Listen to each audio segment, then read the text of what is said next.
It's about the restoration of our republic. We want to educate, encourage, enable the power. We stand for integrity, honesty, self-reliance, self-defense, and most importantly, no compromise on our foundational principles. This is America's Voice Now. Find America's Voice Now on Facebook and at americasvoicenow.org. Here's Michael Evans.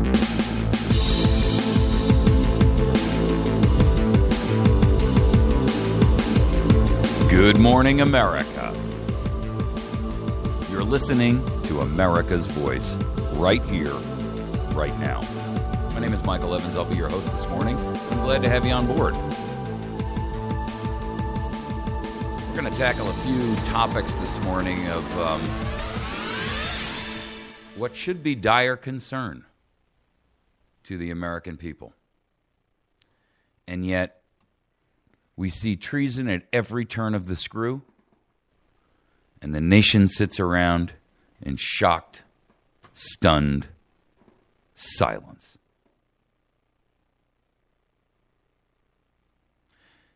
I've got to ask you, what exactly is it that you're waiting for? Are you waiting for Congress? Are you waiting for them to step up and do their duty? For them to impeach Barack Obama, Eric Holder? Waiting for them to remove the roadblock of Harry Reid from the Senate? Oh, you're waiting for 2014's election so that the GOP and the Republicans can take over the Senate, because that'll fix it.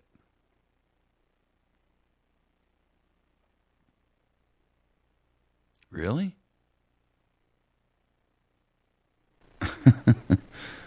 Really?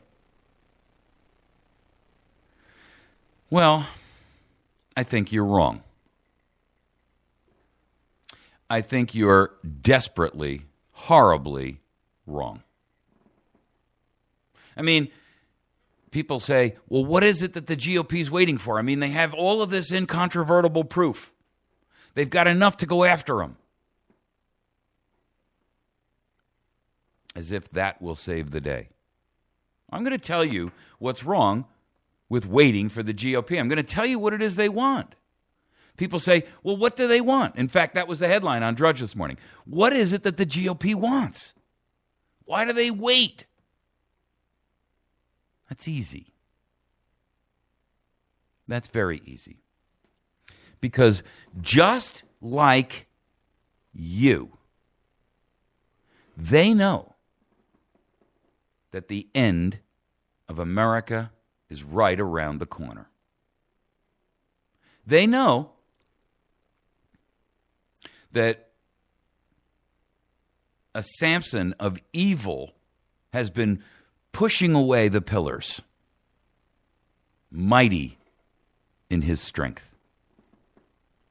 They know that the roof is going to come down.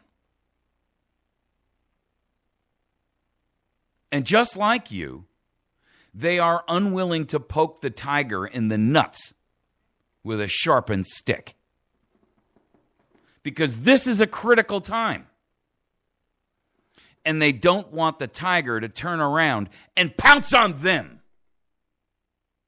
Because he's loose.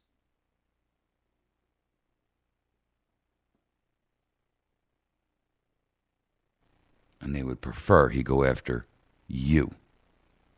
So they sit and they watch, from a safe distance, of course, as the tiger's tail twitches, as his muscles quiver and bunch, as he lowers himself down and his tail snaps. And he quivers with excitement and tension just before he leaps.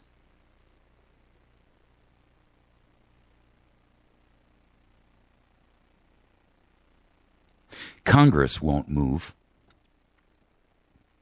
because, like the theory of, I don't have to outrun the bear, I just have to outrun you. They've abandoned you.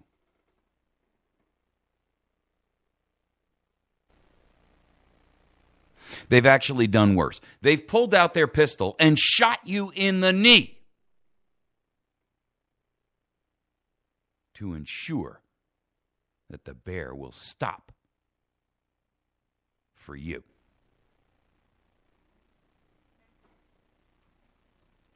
This is treason of the most blatant, the most heinous, the most evil, the most self-serving form.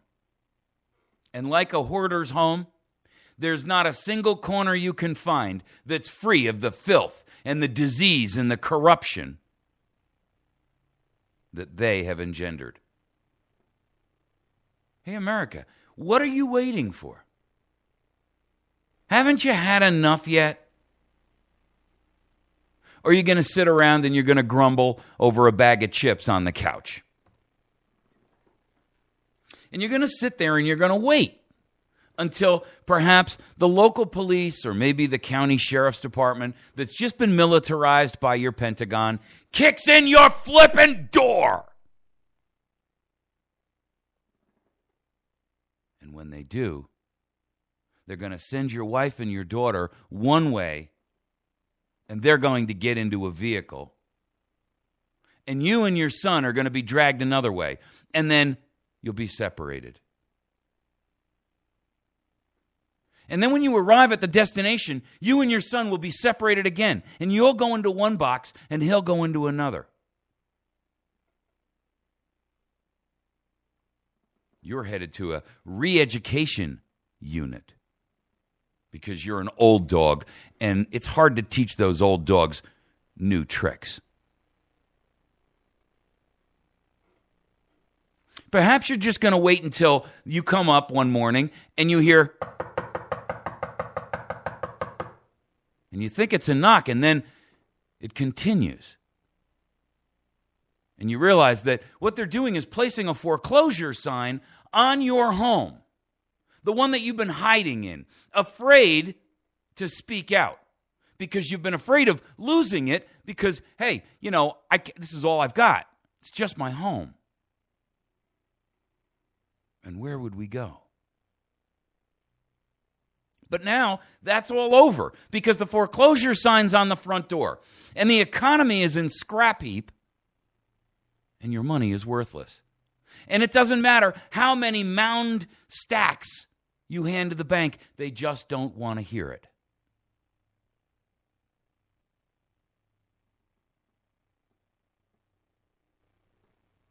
The house that you've been cowering inside, afraid to speak. And now it's gone.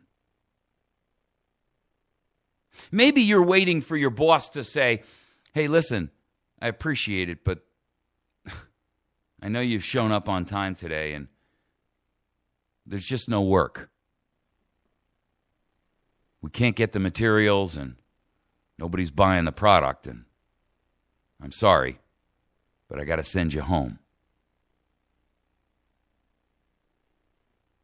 Send you home from the job. This is the job you were so afraid to lose that you kept silent and you cowered while the bully slapped you.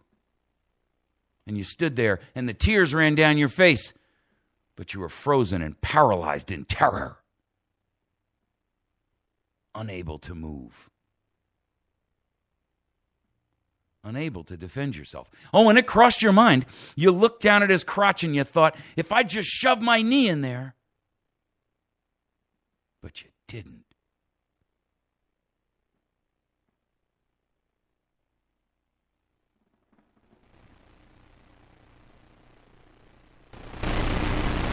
You see, you've sat silently, quietly, cowering. When you're out in public, you say, yeah, I don't know about those conspiracy theorists. And then you get home and you sit on your couch and you say, there's a whole lot more to it. And when you've sat in church, you've wondered, why isn't the pastor talking about it? And you might have approached him and said, maybe we ought to talk about this. Maybe, Pastor, you should bring this up to the congregation and let them know. And he says, well, we can't get involved in political discussions. This is a church after all. And of course, and what he really meant is we don't dare endanger our tax-exempt status. And you said, well, I'm not capable of speaking out because, I'm not articulate enough and I stumble over my words and I'm really not sure what to say. And I can't remember all those facts and figures because I'm too busy watching sitcoms at night. And I'm too lazy to sit down with my typewriter or my computer and type those facts up. Or just copy and paste and maybe make them big and bold so that when I'm standing there, I can't forget. And I'm unwilling to spend the few minutes that it's going to take to stand in front of a mirror and practice. Because the truth of the matter is, I'm a lazy piece of... And I'm waiting for somebody else to come and save my sad, sorry, sackless ass.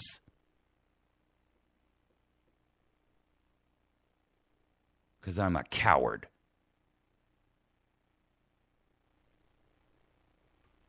And I'm going to let this country dissolve into nothingness and a blob of goo. And it's not really that I'm worried about what's going to happen to my kids after me. They're just going to have to fend for themselves, just like I did. But it's not the same world.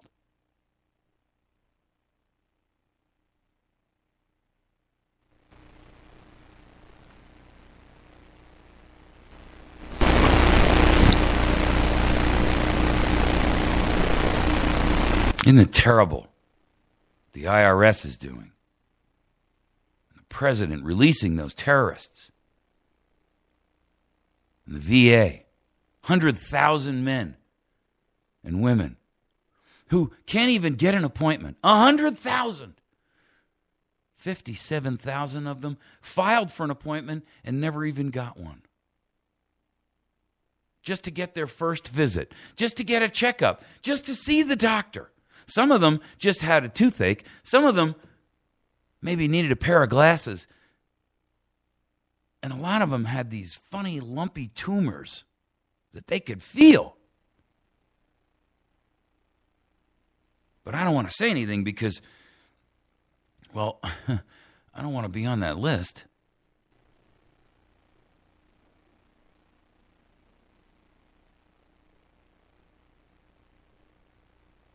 I mean, after all,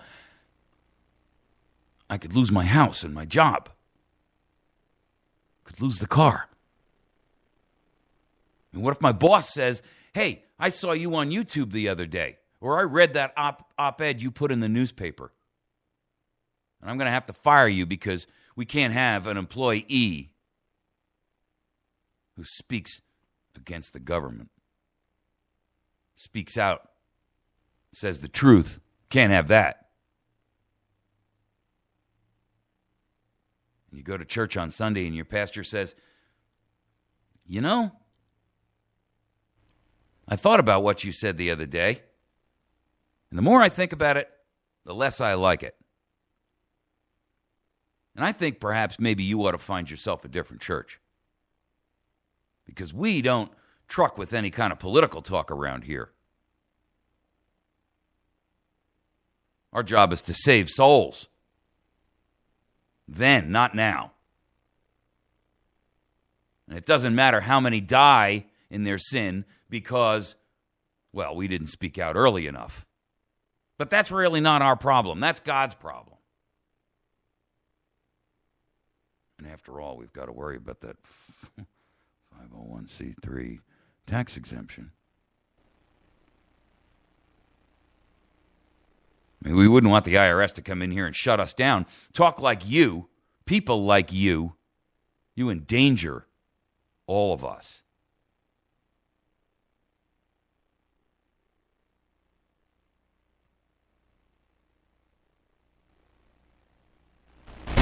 Well, I would submit to you that your fear of whatever it is that you will lose that you'll be ostracized, that the girls at work will think you're a jerk, that the guys might say, there goes Trevor again with the conspiracy theories, thinking the man and the dog, they're working together. I don't know what's wrong with him. That guy's always talking like that.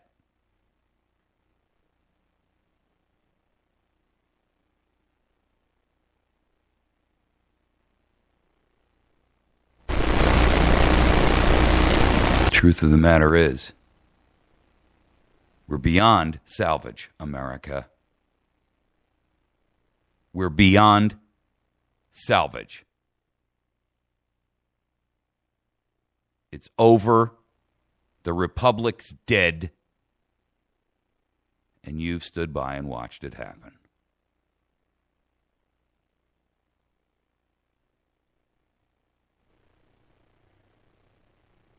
Now it's just down to whose side are you going to be on? Because if you've sat here cowering in fear, pissing your own pants in terror, what are you going to do when you're handcuffed to a chair and they're saying, you know, looks like it's going to be a hard labor camp for you because you're just not cooperating, Bob, Charlie, Dave, Cindy.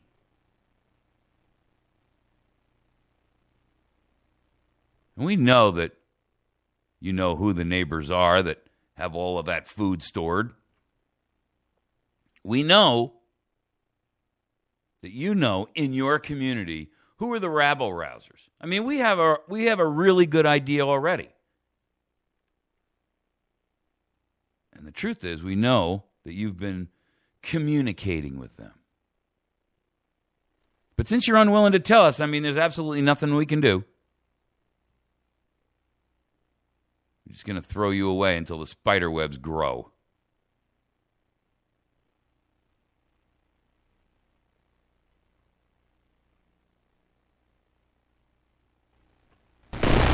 And you're going to say, how high and in what direction would you like me to jump? Because here you are fearing, I'm going to go to some federal camp. I'm going to go to some prison. I'm going to have to fight. Somebody might poke me from behind. Oh, my goodness. You yellow-striped, lily-livered.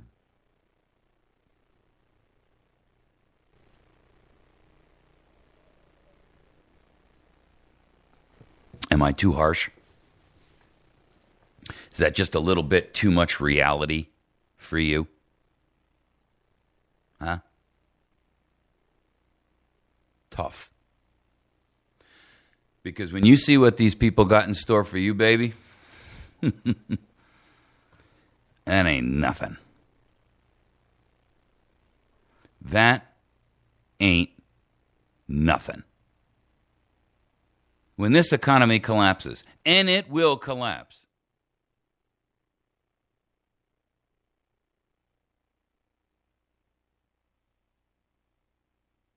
when your friends and your neighbors are knocking on the door saying, you know, I remember you were talking and I know you were telling me I should store up some food, and we didn't do that because we just didn't have the money to do it. But that means I know you've got some. Can I have some for my kids because we haven't eaten in 3 days?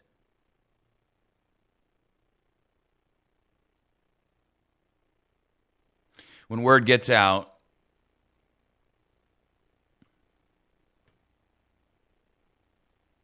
when this economy collapses, and it will collapse, that's why your congressmen are sitting on the sidelines cheering on a traitor.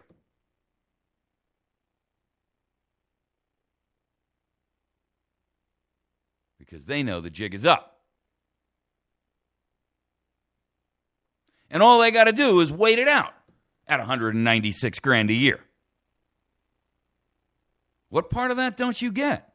This isn't complicated. You don't need a political science degree. You don't need some kind of motivation from the outside. You don't need some kind of wisdom and insight like the oracle.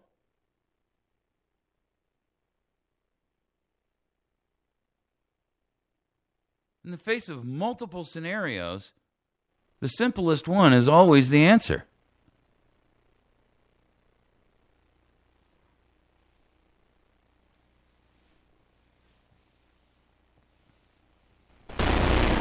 And all they've done is assured that they can outrun the bear.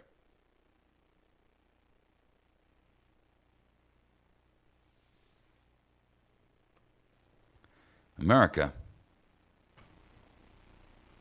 treason at every turn of the screw, without fail. Issue after issue, day after day, move after move, always incremental moves, like a chess game, slow, methodical, patient. And slowly, your men are taken off the field of battle.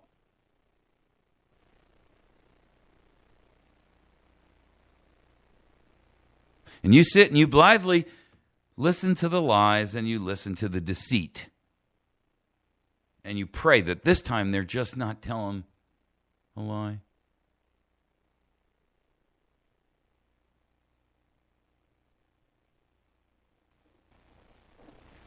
And you go to church and your pastor reinforces it with the old hymn, trust and obey. For there's no other way. And that's the part that resonates in your wetware.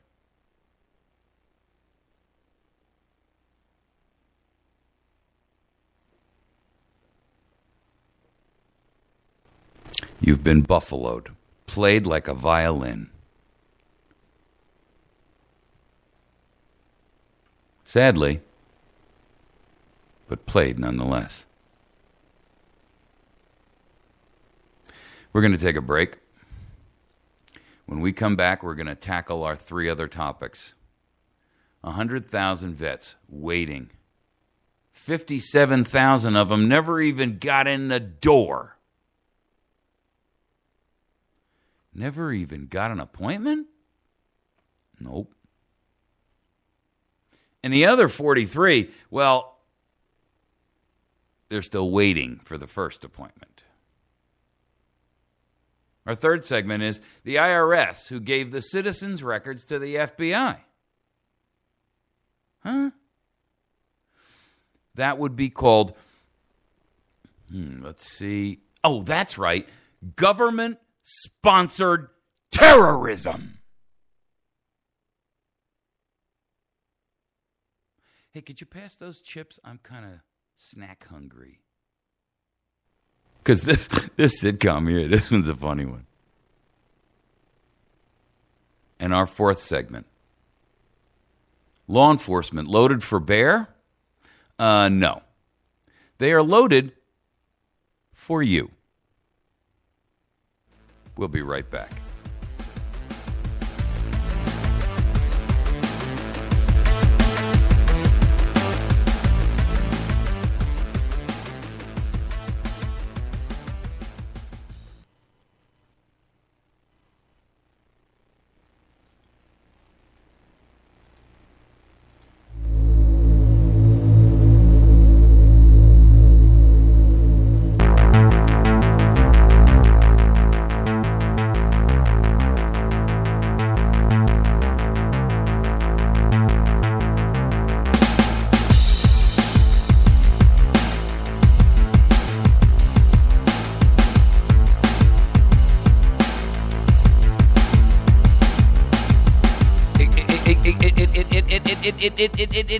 It can happen here, you say. That's not true. It's just not going to go that way.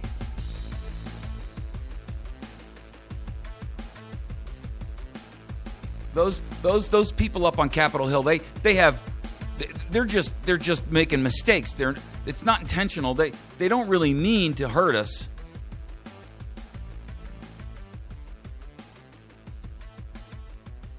I mean, they may be making silly mistakes, but it's not intentional.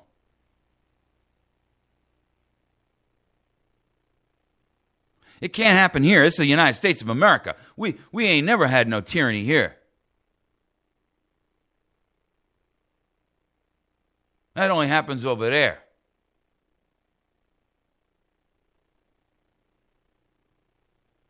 Stephen Fry, he's a comedian and an actor. He's a British guy. I want you to spend just 2 minutes with him and listen to what he has to say. There's something squalid and rancid about being spied on. Nobody likes it. The idea of having your letters read by somebody, your telegrams, your faxes, your postcards intercepted, was always considered one of the meanest, most beastly things a human being could do, and for a government to do, without good cause.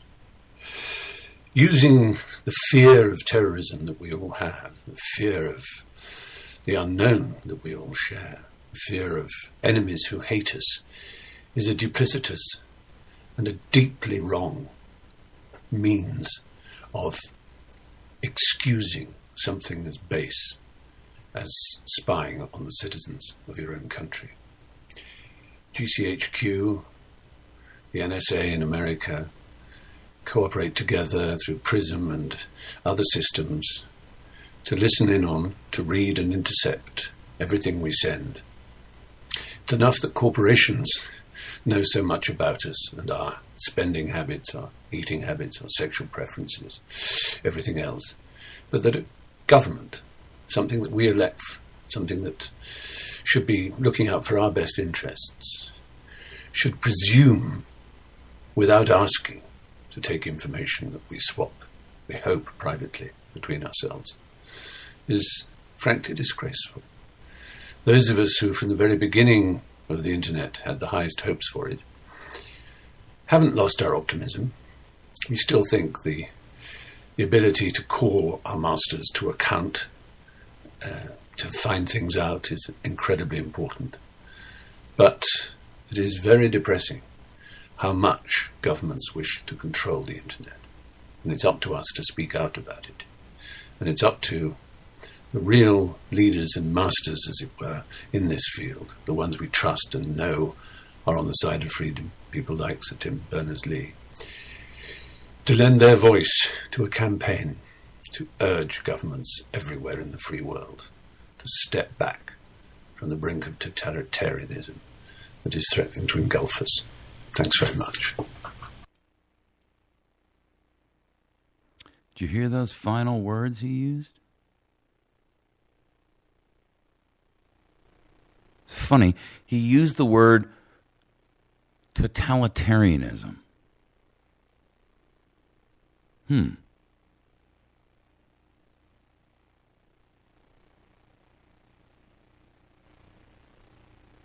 Totalitarianism. Why?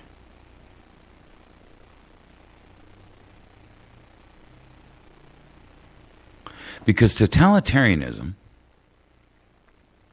is when government takes and abuses the authority which it's had vested in it against the best interest of that entity or group of individuals who actually provided the authority in the first place.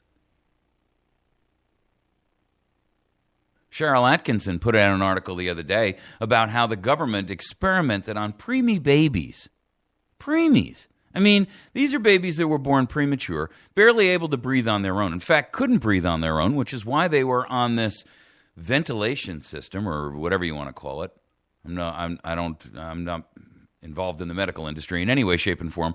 But they actually told these parents, and they chose and picked very carefully the parents because they wanted to make sure that they were first-time parents because, well, they'd just be too ignorant to get it. And they make sure that they had them sign a release, except in the release it didn't tell them about the risk associated with testing your preemie baby by putting pollution inside the breathing tube in the government-backed study called Support. I mean, with a name like Support, hey, they're supporting us because we're first-time parents and little Cindy and Bobby was born too small, and 23 institutions ran this program under the National Institute of Health. And the babies were already at a slim chance of survival, but they tested them, manipulating the oxygen level. I mean, that's almost Dr. Mengele. In fact, Dr. Michael Carome says the word unethical doesn't even begin to describe the egregious and shocking deficiency in the informed consent process of this study. The parents who were enrolled in this study were misled about its purpose, and they were misled to believe everything being done was in the, quote, standard of care, and therefore posed no predictable risk to the baby. Many of those babies sadly died. But all's well in the study in the world of science, of course. We're just really here trying to make sure that we know more. Let's see. Let's try this for an experiment. Let's see what happens when 100,000 veterans apply to use the benefits that we are spending hundreds of billions of dollars a year to provide. I mean, hundreds of billions of dollars. That's what we're spending to provide. Hundreds of billions of dollars. And it's interesting because George Schwartz, who works at Phoenix, and Harold Dossett and Raymond Joel, I don't even know their roles, and I don't care because this is in a website called Open the Books. And their annual wages read like $357,528. $350,504 for Mr. Dossett. $331,534 for Joel. Mr. Lapinski, he got $316,939 of taxpayer money. Danny Kilpatrick got $313,325. Hermenegildo Almeria got $307,924. Mark Jackson got $307,924 too. Hey, those guys are a pair. Charles O, just O-H. He got $306,267. He got shorted a little bit. Vanessa Stepanovich, she got $305,258. Lillian Dawes got $305,000 even. That's a nice round number, isn't it? $305,000. It's a nice round number. I don't know what Miss Stepanovich does for a living other than attach her mandibles into an artery of taxpayer blood. Lillian Dawes, she got $305,000. Michelle Dorsey got $303,267. Ryan Slaughter, interesting last name, got the exact same amount. Richard Halligan, he's mad because he got $299,721, and he didn't quite break that $300,000 annual money. Dang, that's just not fair. If I get that $9,000 bonus next year,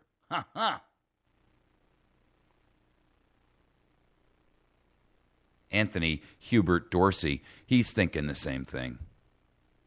James Matz, $295,267. If I get that $9,000 bonus, that'll push me up over $300 too. In fact, it's almost $305. I'll make almost as much as Lillian Dawes. Justin Baker, 295. Shane Bezant, 295. Brian Igel, I-G-E-L, 295. Robert Riviera, 295. Catherine Martin, 295. Wendy Stiles, 295. That $295,000 is a pretty popular number. All of these folks live in and work in Phoenix. Because they're so high up the financial chain, I wonder if these people weren't participating in the deaths of 18 countrymen. I mean, I don't want to be accusatory here or anything because, that wouldn't be fair.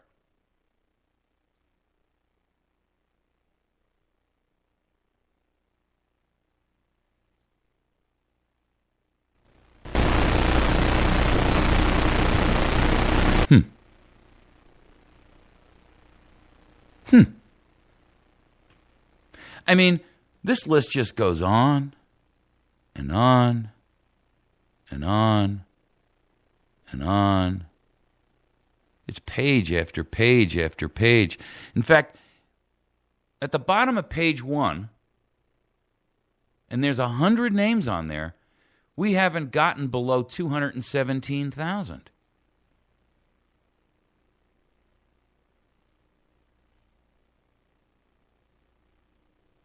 So there's 6 pages here with 100 people per page. Stunning. Page 6, they're still making $136,000 at the top of the page. In fact, at the bottom of the page, page 6, they're still breaking $128,000. Page 9, top of page 9, well, let's just go to the bottom of page 9. They're still breaking 112. 900 people making over 112 grand. Let's see. Let's go to page 12 and see how ugly that can get. My God. Here we are on page 12 and we're still over 103,000. Maybe if we just get to page 15, that'll be 1,500 people. Oh, thank goodness we broke below 100. Now we're only at 94,735.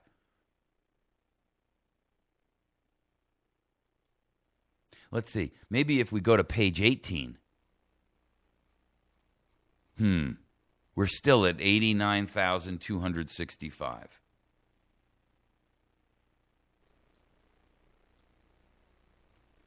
Open the books. Forget opening the books. Let's just see a perp walk with literally hundreds, if not thousands, of your former bureaucrats, liars, cutthroats, the scumbags who have kept 100,000 Americans from getting an appointment with a doctor. 100,000 men and women who sat there and bled on a damn battlefield for you.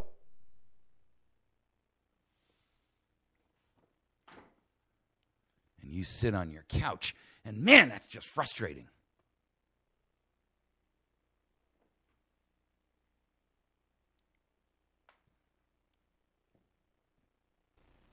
$57,000 of them couldn't even get an appointment.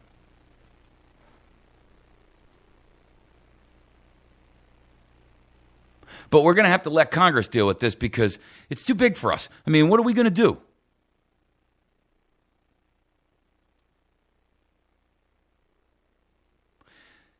I've told you what to do.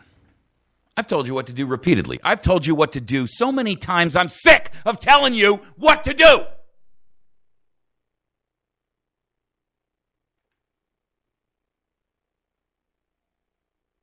Tired of saying, stop.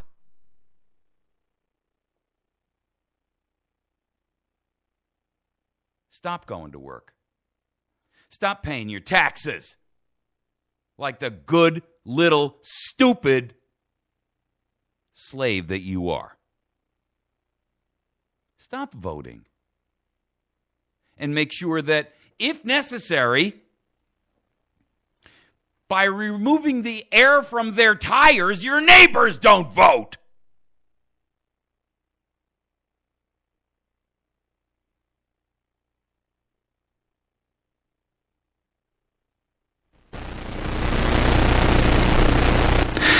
stop paying your taxes because you're feeding the beast that is sharpening the knife to slit your throat on the gold which you're giving them.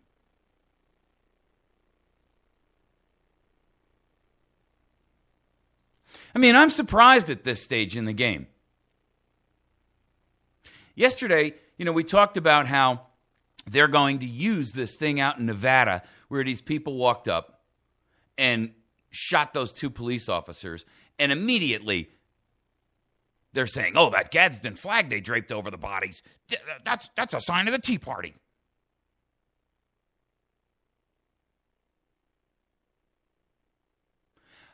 I guess I'm surprised that we haven't seen, a couple of hundred vets storm a hospital, take the entire senior staff and everybody in there hostage.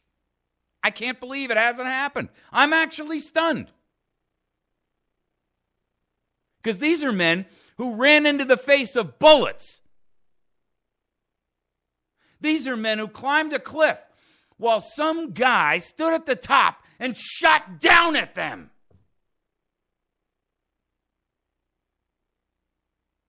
And they daren't take a rifle in their hand because that hand is the one clinging to the rock.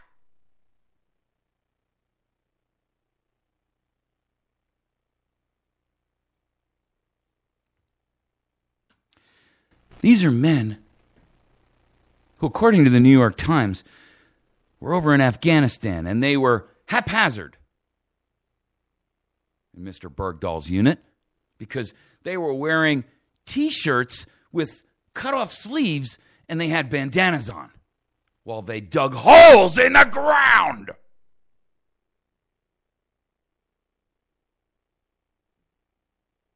I mean, who ever heard of such a thing? They should have been in full body armor with a helmet on in 103-degree heat. Because that's how you dig a proper hole. According to some pencil-neck pussy in New York City who writes for the New York Times. And has never had to dig a cat hole to take a dump in his life.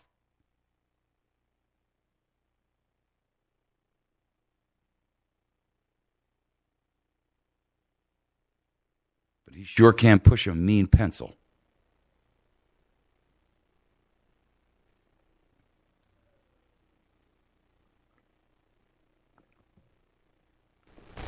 $100,000 men and women. I mean, it's only 100,000. We spend a few $100 billion. Maybe if we throw a few billion more at the problem, it'll go away.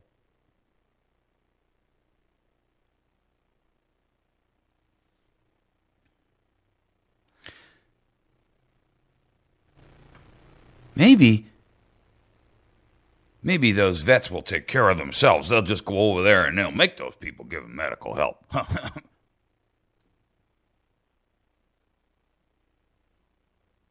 Maybe you should be with them.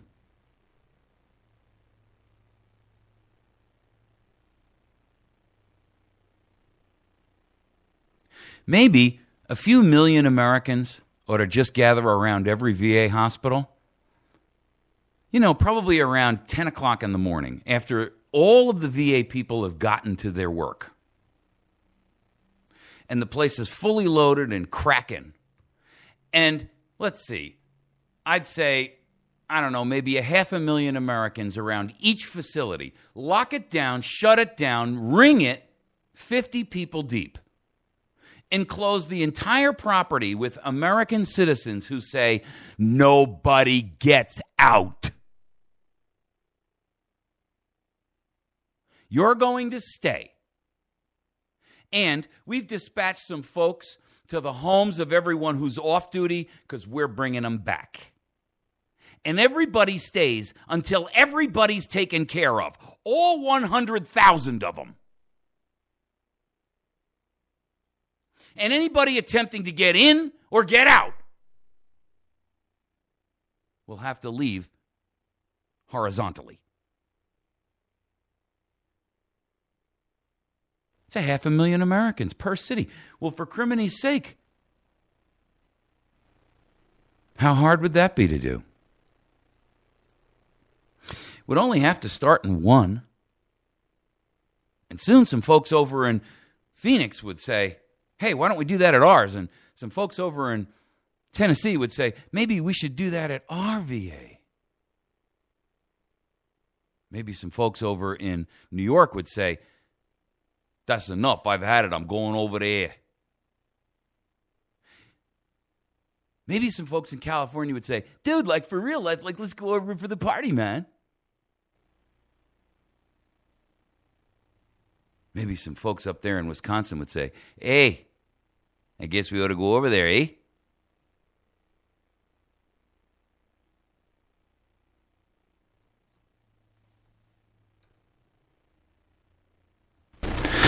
But I don't expect to see that happen. Because America is made up of chickens, cowards, self-serving, selfish people. And frankly, I'm sick of it, and I'm sick of talking about it, and I'm tired of trying to raise people up. I'm tired of trying to make people recognize that they have an obligation and a duty to their fellow countrymen. I'm just sick to death of it.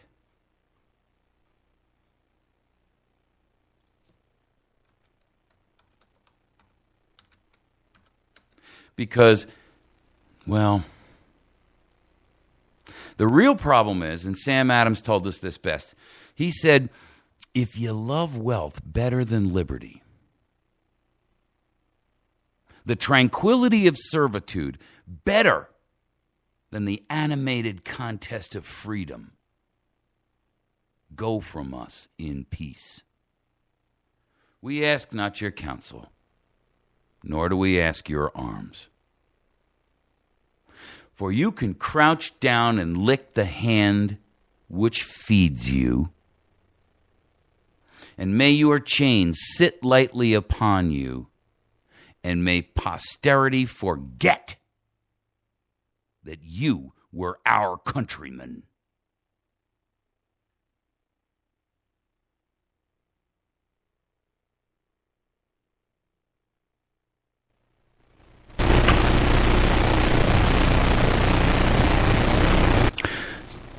Is that too harsh for you?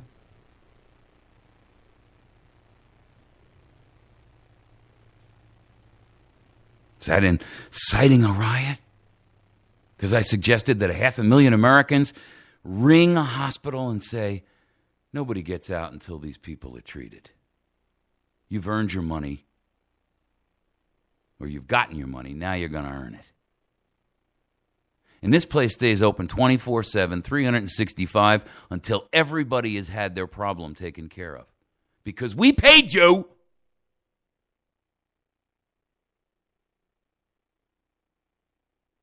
And now, you're going to take care of these people.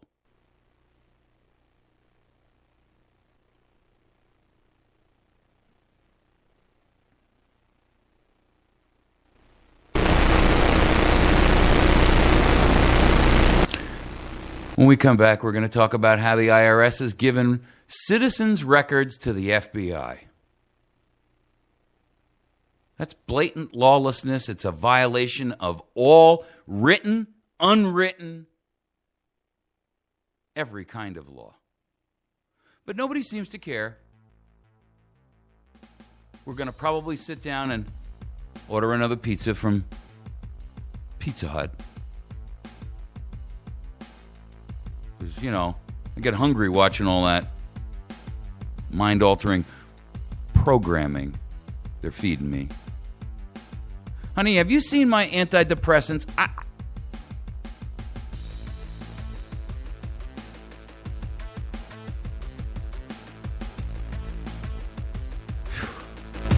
Good Lord, America. Y'all got to take some action or you're going to get me arrested.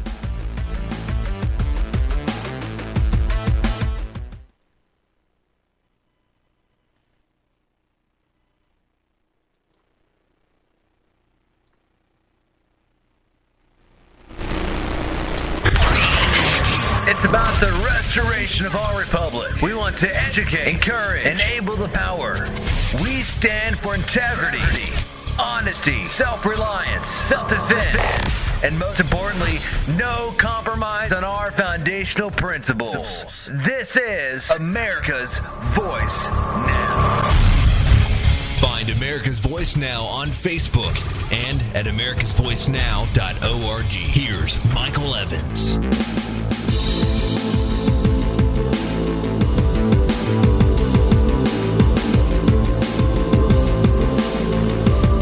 Good morning, America. You're listening to America's Voice Now. Right here, right now. And boy, am I pissed off this morning. You know why? Because I'm tired of a country that's coming apart like a cheap Chinese suit in the rain. Does that offend somebody, Chinese? Tough crap. Get lost. Hit the skids. Too bad. You know, we're sitting here and we're watching our country come apart minute by minute, hour by hour, day after day. We've got these traitors who sit up there at Capitol Hill. They're treated like dukes and lords and ladies, when basically they're sitting here knowing that the tiger's been released from the cage, and knowing that they're the ones standing there with the equipment and the weaponry and the tranquilizer gun to put the tiger back to sleep, but it's just easier to sit down and watch the show. And they're unwilling to poke that tiger in the nuts with a sharp stick for the simple reason that you're the meal. So they sit and they watch it from a safe distance. You ever watch a cat? You ever watch one?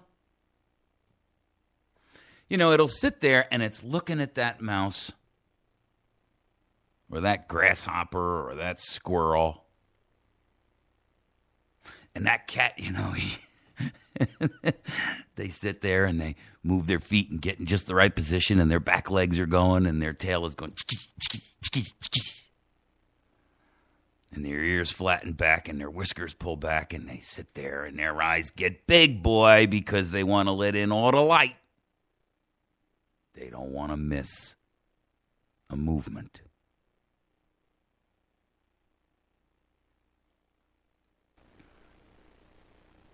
You got a president, you got a Congress, you got hundreds of judges.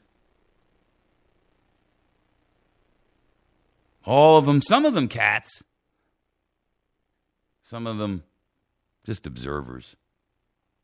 Too lazy and stupid to be good cats.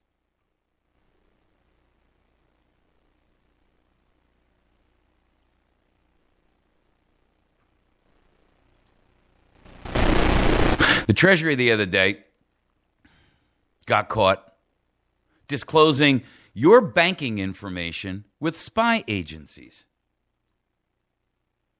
Did you know that? You didn't? Silly you.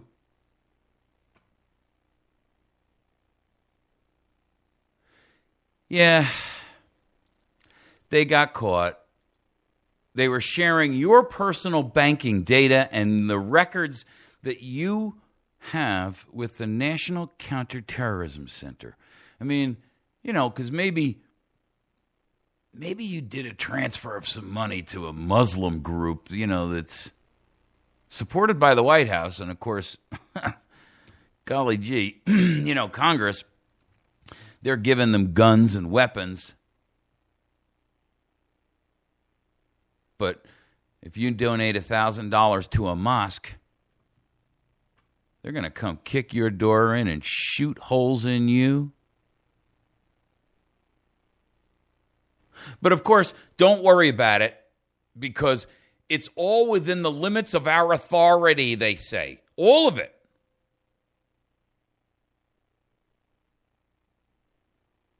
We have the authority. You see, when I'm abused and taken advantage of, I expect the gangster who's beating the crap out of me, stealing from me, slapping me around, and poking me in the behind to at least talk like this, because that's the way I expect a gangster to talk. Not with a lisp and a sharpened pencil behind my ear. In a very proper and format way.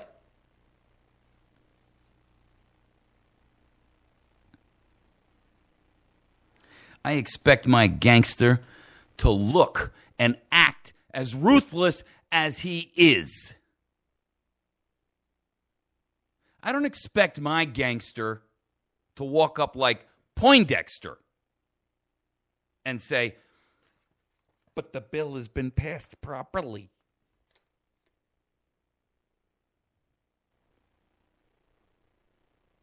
Because, see, if it was a gangster who I expect to walk up and he's got a couple of scars on his face from all that street fighting, then I know how to deal with that guy, okay? Because he's violating my rights. So I basically pull out a gun and I pop him in the face. Because he's in my house after all, huh? And that's what you get. You mess with the bull, you get the horns. And the police would show up and they'd say,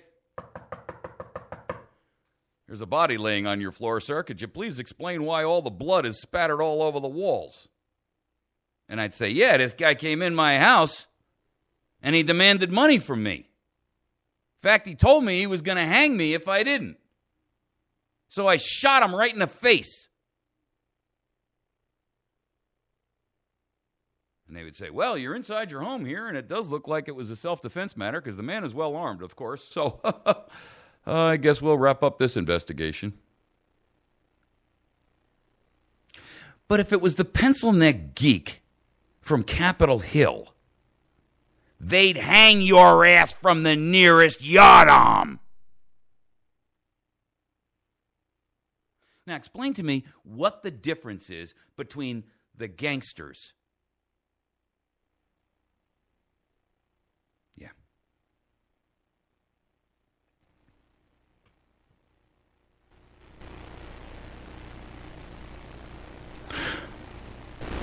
This man committed a terrorist act against a member of our government.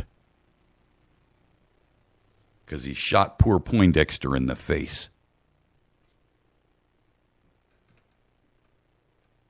When Poindexter tried to explain to him the reality that his personal banking information really isn't his and that we can take anything we want anytime we want. And if they argue or bellyache, we just throw them in prison. And we use the IRS as a weapon of mass destruction, and we have built a database upon him, created through this thing called the NSA, where we can basically pull up everything that he's ever done in his life and describe it in glorious, glowing detail for the jury. Well, the IRS got caught red-handed the other day breaking federal law in their zeal to criminally prosecute their political enemies. No, these people aren't guilty of actually committing any kind of a crime. They just donated money to the wrong party. And the IRS sent the FBI a database that contained 1 million pages of records of taxpayer documentation. All of it which, according to the law, passed, this is the same law passed by Poindexter, the pencil neck, all of it a violation of his written law. But the fat pig marshmallows are sitting up in Congress saying, well, no, wait a minute, we're just going to have to take a better look at this because we're going to have to do a full investigation. And, you know, it's going to probably take us another 2.5 years to figure all of this out.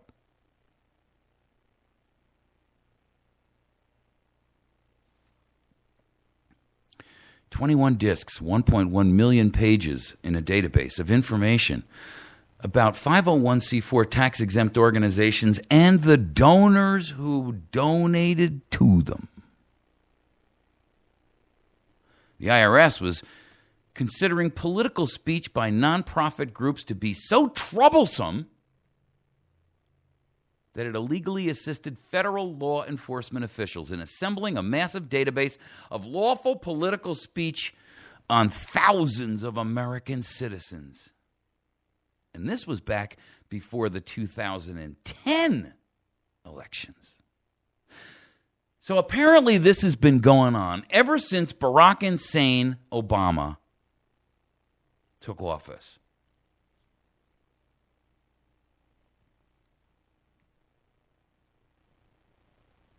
Steve Stockman, a Republican from Texas, says the real criminals are in the White House. I beg to differ. I say the real criminals are in the White House. I say the real criminals are in the Department of Justice. I say the real criminals inhabit both houses of Congress. That's the House and the Senate, basically 535 of them. I say the real criminals are the hundreds upon hundreds of federal judges who sit on the bench every day. I say the real criminals are the lower court magistrates who actually do all the real work, by the way. I say the hundreds of criminals are the attorneys. I say the hundreds of thousands of pencil-neck Poindexters who are running federal agencies and in their top executive management, all the way down to the guy who empties the wastebasket. That is the real enemy of America. It is government-sponsored terrorism. And they're all complicit, all participatory, all involved.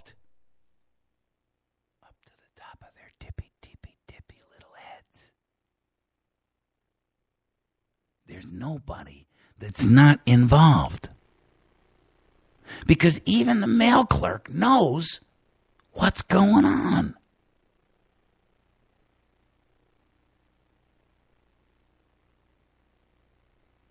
The IRS and the EPA and the DOJ. See, what they were before were missiles.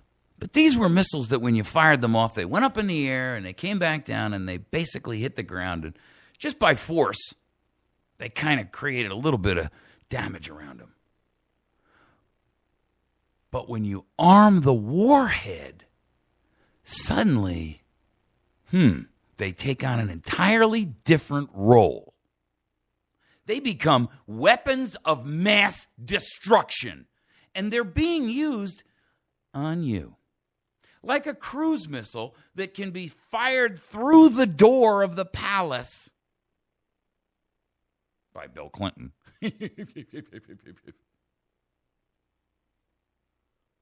They're very highly targeted.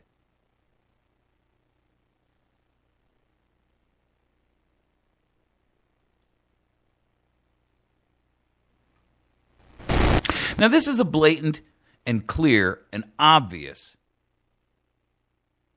violation of federal law.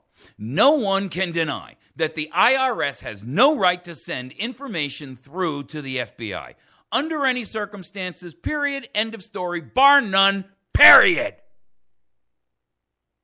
What's going to happen? Well, I don't know. We're going to investigate. Somebody's going to go on suspension for 30 days with pay, of course, because, we don't want to hurt anybody here.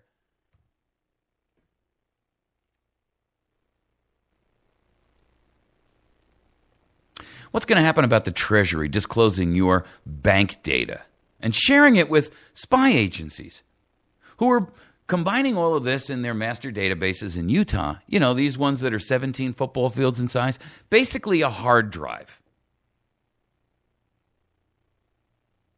The problem is that it's a hard drive about the size of Manhattan. And isn't it funny that everybody's got their own little compartment for data?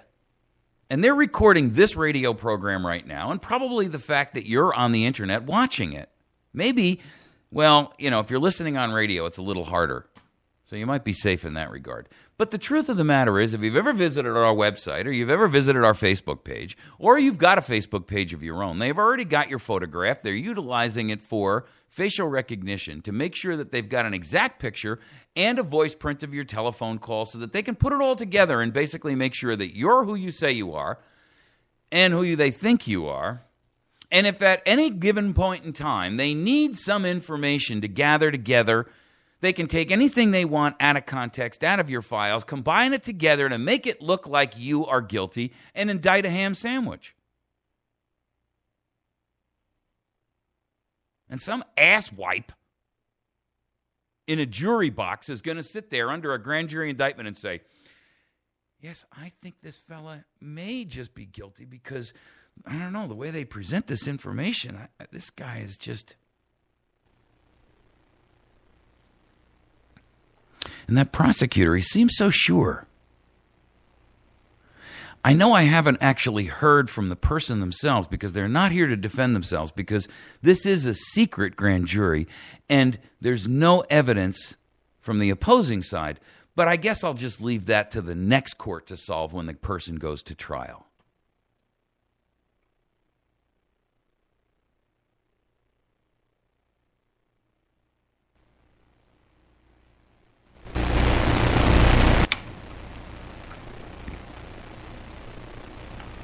I mean, after all, we have to keep law and order moving here, right? We have to have law and order. It's important. We have law and order. Law and order for whom? You mean law and order for the Treasury who wrote a memorandum of understanding between the Treasury's Financial Crimes Enforcement Division and the National Counterterrorism Group that said, we will provide our best efforts to tap information that you can use in a search for potential terrorism. And we'll distribute that to law enforcement.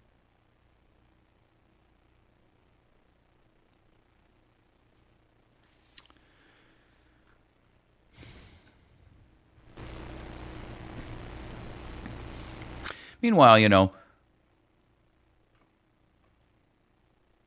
Congress is sitting up there saying,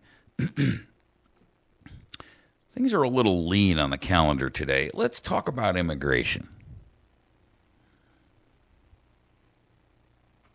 You know what? Immigration is such a saucy subject, and everybody gets mad at us. So let's just worry about it later. How about we name a post office today? What do you guys say?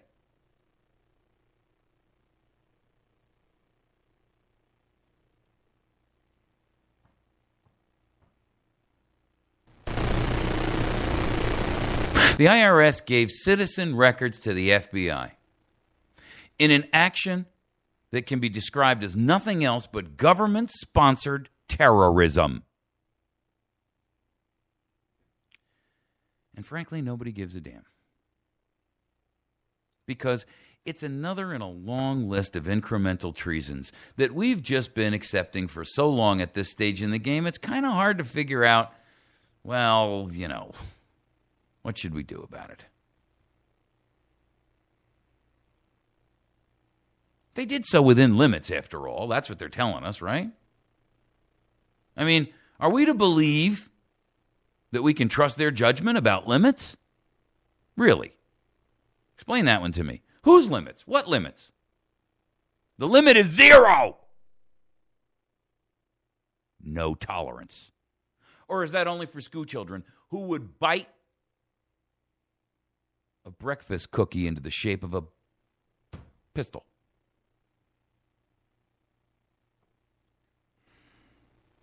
Is 0 tolerance only for the little girl who brings sunscreen, but because it might possibly be a toxic substance, she has to get a sunburn on a school class trip? Because we have a 0 tolerance policy about toxic. Come on. We have a zero-tolerance policy about people being able to speak beyond 2 minutes in your city council meeting. You recognize, sir, that we're going to have to call the police. Officer, please come in and take this man away. He spoke for 2 minutes and 13 seconds. We can't have that. We have a zero-tolerance policy right now.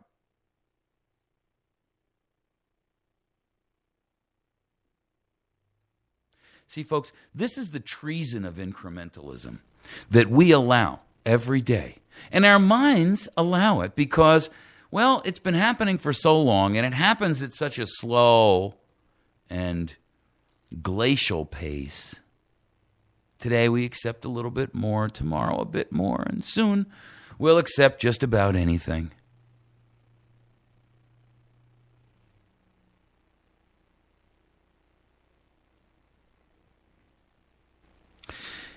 See, you went from a lovable, happy-go-lucky puppy, bouncing around.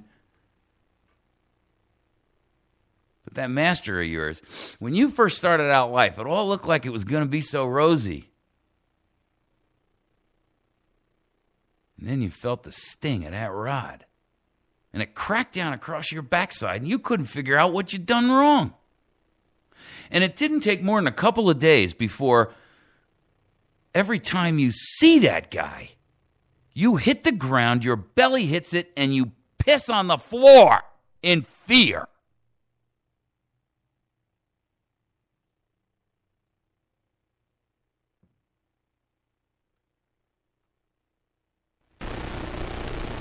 Because that's pretty scary.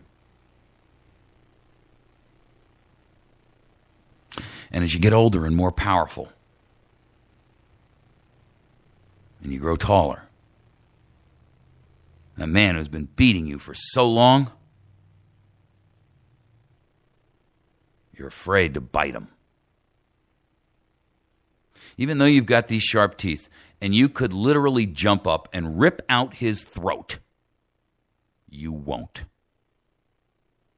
Because your mind has been trained to lay down and pee on the floor.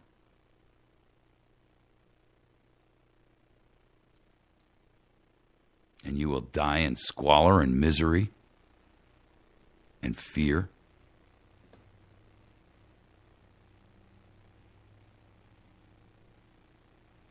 And just at the mere sound of his voice, your bowels get loose and greasy, and you just can't hold it.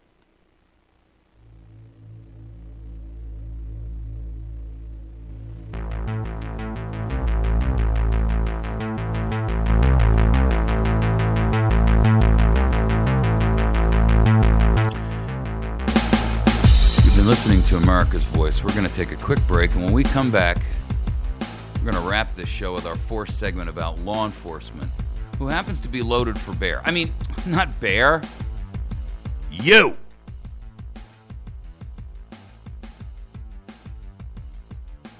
They plan on killing you and your family if you stand up. What do you think the guns are for? Duh.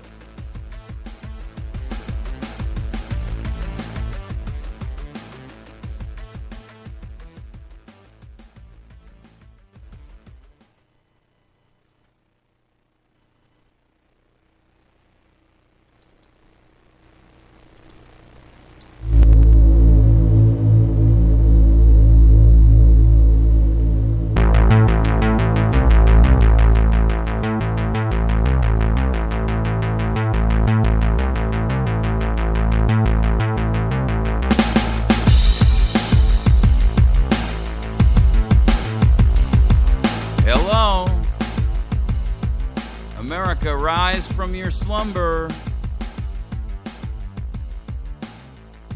Rise from your lethargy.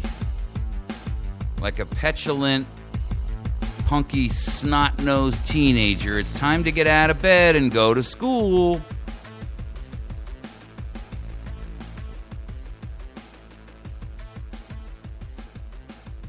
Because the war gear, the armament, and the weapons of war that are being fostered and pumped into your tiny little hamlet, your large city, your county garage is meant to hurt you. And this isn't me talking. I mean, I'm not some kind of conspiracy theorist kook. This is the biggest newspaper in the nation, the New York Times. That's the title of their article. War gear. War gear. W-A-R. War gear flows to police departments.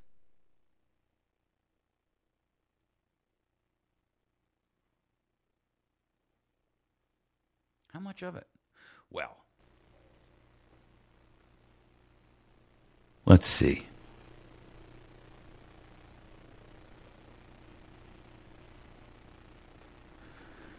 Tens of thousands of those pesky, fully automatic machine guns. You know, the same one that you're not allowed to own because you're not trustworthy enough. Because you're one of them hillbillies just might go and shoot up the bank or something. After you ship out of that old jug.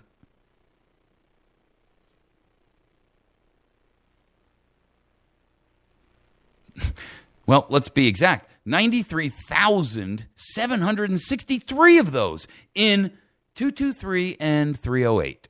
Fully automatic machine gun weapons. Did I say that right? Yes. Fully automatic. That means pull the trigger once and it's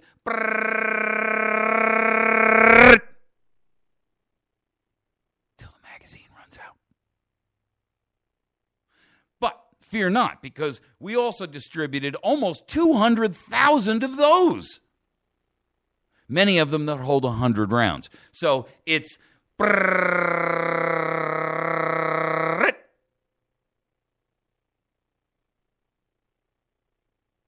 and to make sure that we've got enough of those and the ammo to go with it, 533 aircraft capable of dropping off more in the event that we need to.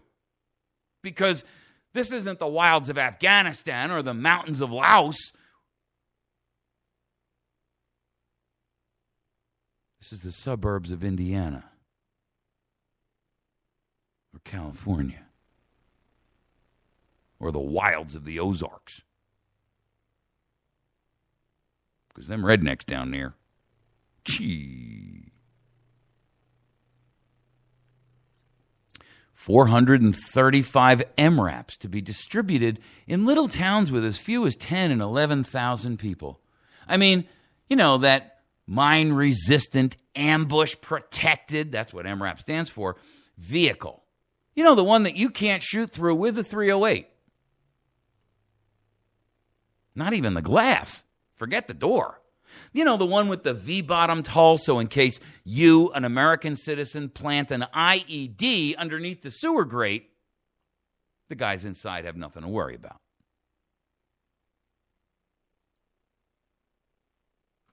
M16s, grenade launchers, hundreds upon hundreds of silencers. Well, you know this article comes from the New York Times because they're not silencers. There's no such thing. They're called suppressors. You pencil neck punk. And apparently you've never seen one or heard one except in the movies. I read about it in a book where you probably read that he attached it to the front of a revolver. Guess what? It doesn't work.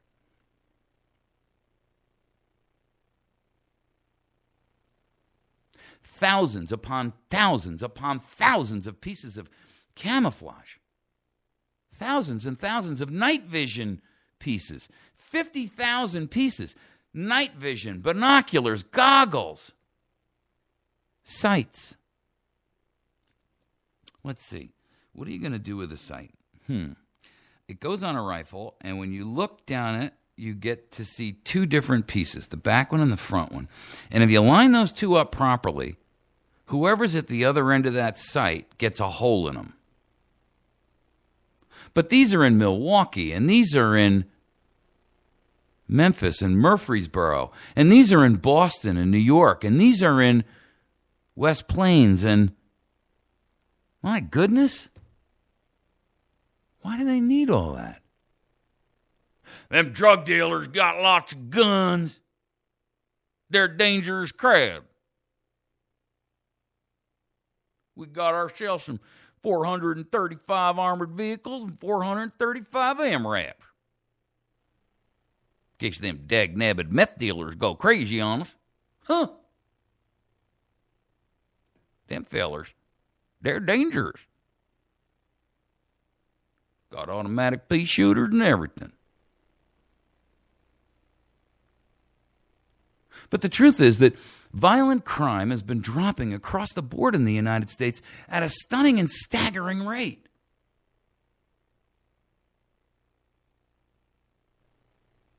But in Louisiana, they're using MRAPs and black masks over their faces. And they've got all blacked out clothes. And when they come up to the door, they stack up. You know what stack up means? That means they all line up along the side of the building. And you get one guy who goes, "Police!" Boom! In comes the door. And they race in. And they've all got their guns pointed in different directions. Turns out they're there for a liquor inspection. Let me see that license, boy.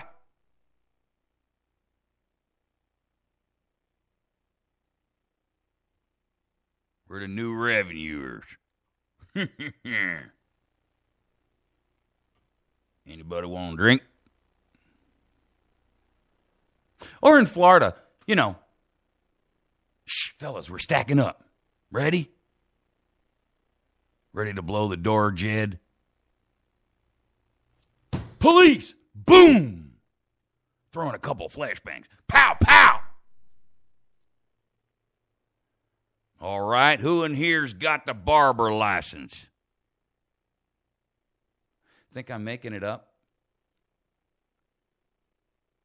In 2010, Florida officers in SWAT gear with guns drawn carried out raids on barber shops that led to charges of barbering without a license. For real. The Orange County Sheriff's Office and the state licensing agency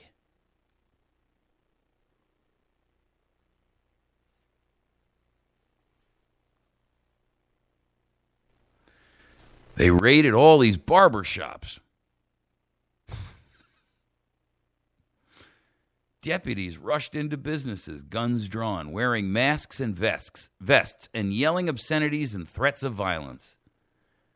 During these raids, plaintiffs were arbitrarily detained, searched, the premises ransacked, left in total disarray. Property, including doors, windows, cabinets, mirrors, and furniture, damaged and destroyed.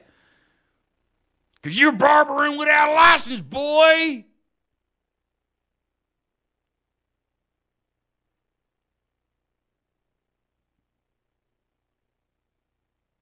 I mean, how much more asininely ridiculous can we get? Maybe we should just wait until they kick in your front door and say, pal, your grass is awful high.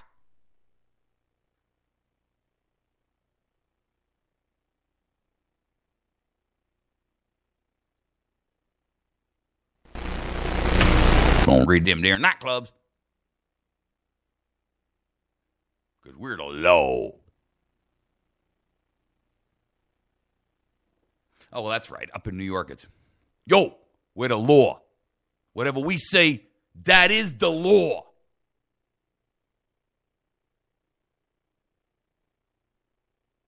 In California, it's a little bit more like, dude, it's the law.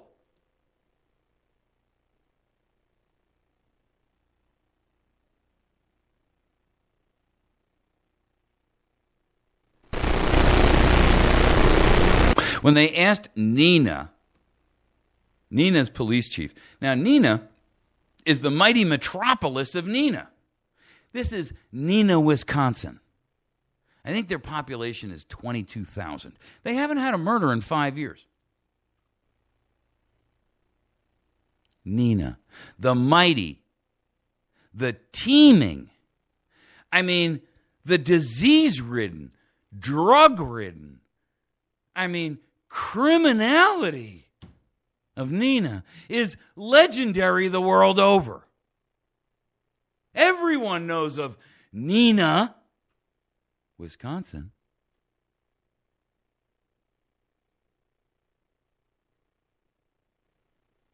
It's right next to Lake Neenah, where polluters may gather. But they got themselves a 9-foot-tall armored truck.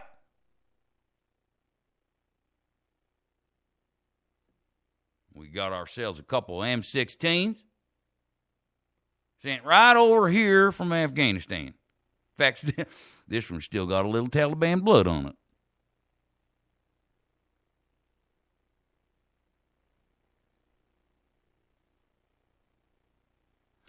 Tens of thousands of SWAT teams deploy every year. Tens of thousands. I mean, where's all the crime? I mean, it's been so effective that there isn't anymore. So now they're down to raiding barber shops and liquor stores looking for licensing.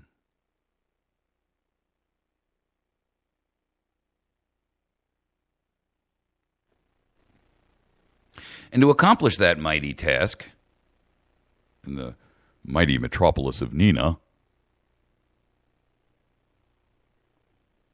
they have a mine-resistant armored truck.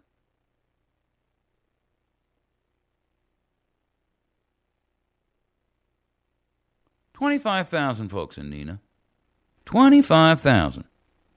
All of them potentially violent criminals.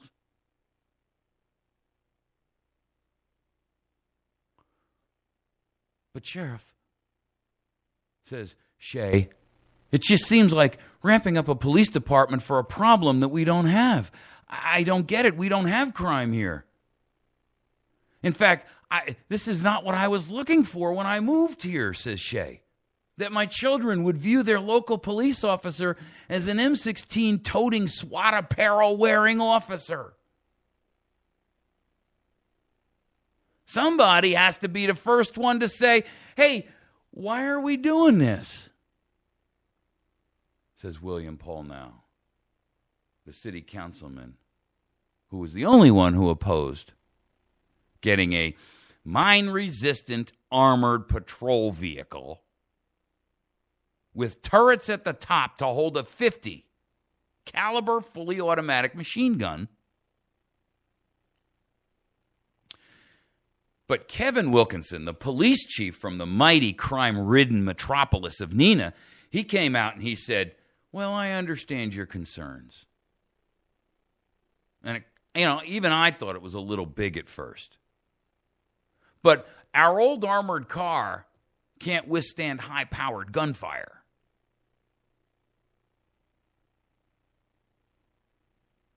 He says, I don't like it. I mean, I wish it were the way it was when I was a kid. But the possibility of violence, however remote, I mean, that means we got to take precautions. We're not going to go out there as officer friendly with no body armor and just a handgun and say, good enough.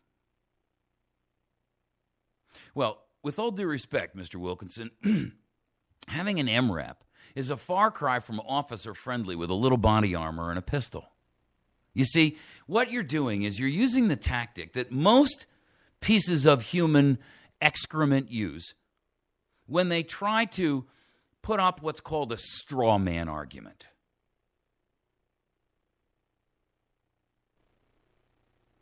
And instead of pointing to the glaringly obvious and saying, you're right, folks, we really don't need this monstrosity here,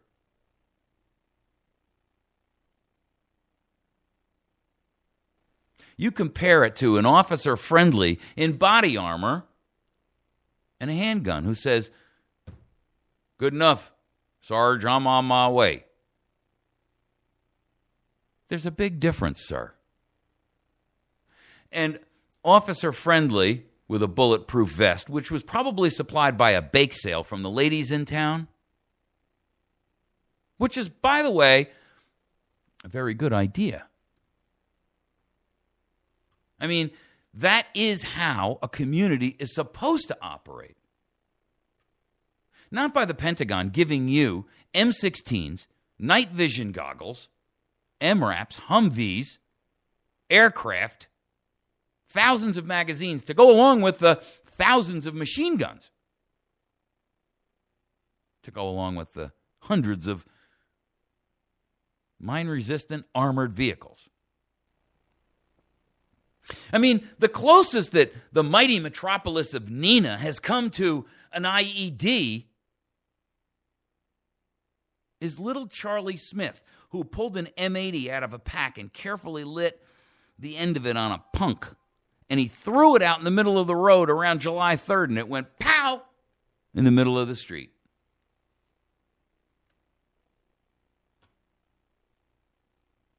Since the 1980s, SWAT teams have been terrorizing and demonizing and killing and assaulting American citizens at a stunning and astounding rate. For the record, are you aware that we have had more American citizens killed since 9/11 by SWAT teams and law enforcement than we have lost soldiers in both Afghanistan and Iraq?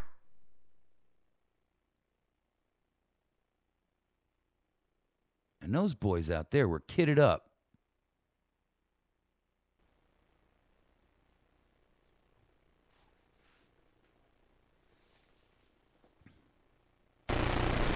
Most police departments these days in their recruiting videos show a bunch of guys running around, sneaking, climbing through the woods in all their SWAT gear, crawling on the ground, just like the military. Storming into houses, throwing in flashbangs, smoke grenades. Pop, pop, pop, pop, pop, pop, pop, pop. That's what you get to do if you're in law enforcement now, boy. Hee-yaw! Gotta love them guns, baby. Who'd have thunk a couple fellas like us could have so much fun? Of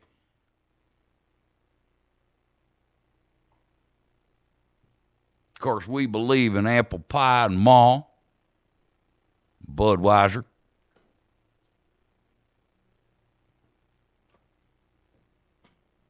No, we ain't got nothing against them citizens, but I'll tell you what. We see one with a gun, we got to worry for our safety. Officer safety, that's what it's all about. That comes first.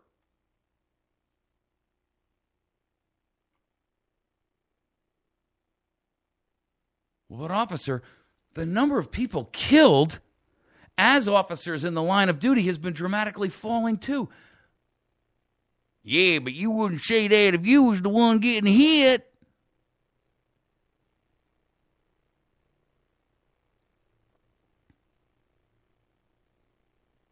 Richland County Sheriff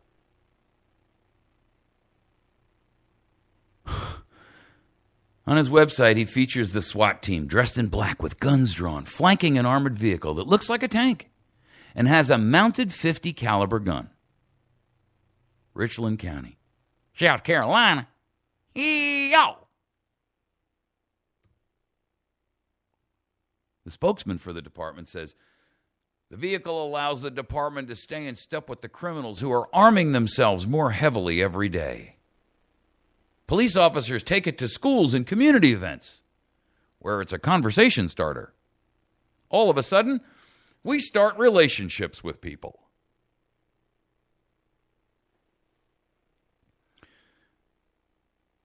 Excuse me while I punch that guy square in the face.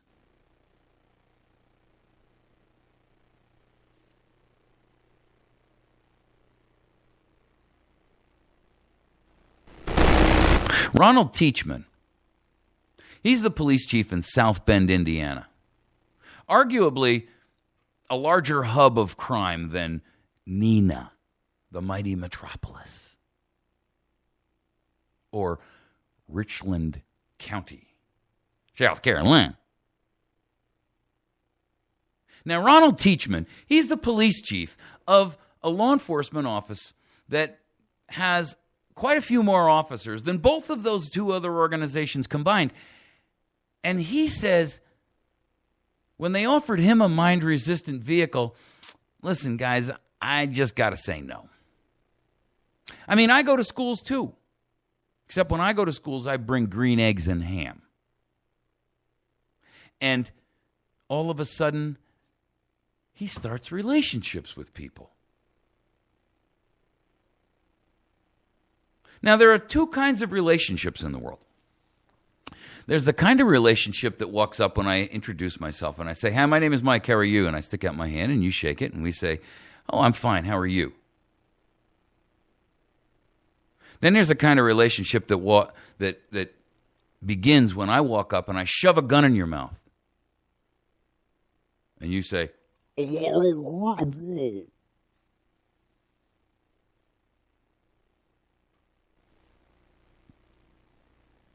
this article in the New York Times, it doesn't really describe the entire crux of the problem. But I'm stunned to see it come from the New York Times because, well, the New York Times is not exactly known as a bastion of conservative thought. 38 states have silencers. Hey, pencil neck, those aren't silencers. They're called suppressors because there's no such thing as silencing a weapon, okay? And there's a report on Zero Hedge that kind of clarifies things for you a little bit. I've also posted that on our website. It says, across America, police departments are quietly preparing for war. Ladies and gentlemen, I got to ask you, do you believe that we're well past the crossroads now? I mean, you know, how do you put the genie back in the bottle, right? I mean, is the horse left the barn? Is the cat outside the door?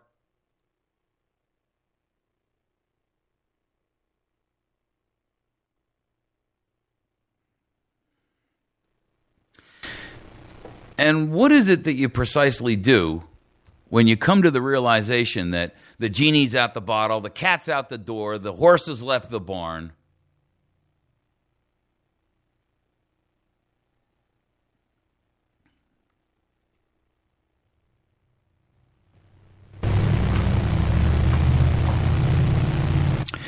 I can tell you what it's going to take. But if I tell you what it's going to take on radio, this will be my last broadcast. I can tell you what's going to happen. A lot of Americans are going to die a bloody, awful death at the hands of our own government and our own people. Our fellow countrymen. That's what you're going to die at the hands of, folks. You can pretend it's not so. But you're a fool.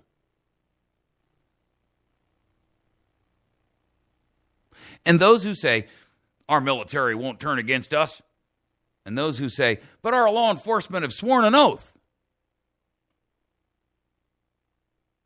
I remind you that Samuel Adams said to us in 1776, if you love wealth better than liberty, the tranquility of servitude more than the animated contest of freedom, go from us in peace. We ask not your counsel nor your arms. Crouch down and lick the hand which feeds you. And may your chains sit lightly upon you, and may posterity forget that you were our countrymen.